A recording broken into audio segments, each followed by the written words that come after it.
Alrighty, morphology and lexicology. So again, these are my quick definitions, snappy off the top of my head and sort of written out to fit on a slide rather than detailed. So you want to be using the orange textbook at all times to double check and to have a much more precise definition than my lazy teacher example. And the acronyms, think sort of training wheels. You probably won't need them in the end of your exam, but they're sort of to get you to recall and practice bringing out the knowledge that you have in your head. So your own table, of course, as with the others. So you probably honestly don't need an acronym for this one.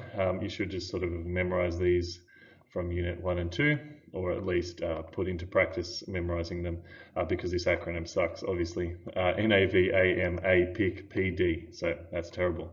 But nouns, adjectives, verbs, which includes auxiliaries and modal verbs, which is sort of an addition for Unit 3 and 4. Auxiliary verbs change some aspect of the main verb.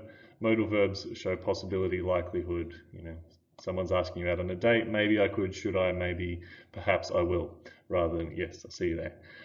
The only ones we need to talk about, determiners, a, and, the, my, your, her, his, all those ones.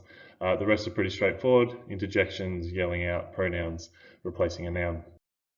All right, word formation processes. So how new words sort of come to be used or die out. So our acronym is Cabins back with 3 C's for some reason.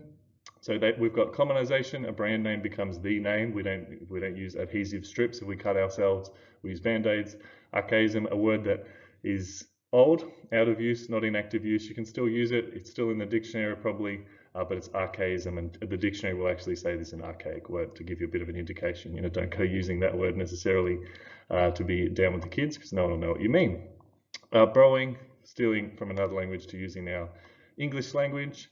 Initialisms is basically, I'm going to read it out to make sure, series of letters that remain a series of letters when read aloud. And I've given a bad example, but VCAA or VCAA. That's an initialism. If you call it vicar, as many teachers do, then that is an acronym. So neologism, new word or new application of an existing word in a different context. Shortening, taking out bits of words to make it short. So instead of refrigerator, fridge. Blends, so 2 fragments of words. So fitspo is fitness inspiration. You're not using the whole word, you're sort of cutting and changing to make a new blend. Acronym, so it makes a new word. So ANZAC, I've never heard anyone say the ANZAC. So it's an acronym. Compounding, combining 2 words, so face and book make Facebook. 2 free morphemes, which are complete words pushed together. Contractions, turning 2 words into one, or using an apostrophe usually. G'day, wouldn't, shouldn't, couldn't, mightn't. And then collocations that always go together. Fish and chips, never chips and fish. If you said we're having chips and fish for dinner, people look at you askance because that's quite a strange expression and not a collocation. Retrieval practice is to help you practice pulling this out. If I was you, I would go to the retrieval practice video. There's just all these sections for all of the subsystems, and I'd go there every now and then and practice, or at least write out the list somewhere, like maybe as a little margin or a bookmark, and then I'd just do the best I could to recall all the acronyms and the meta language that goes behind them.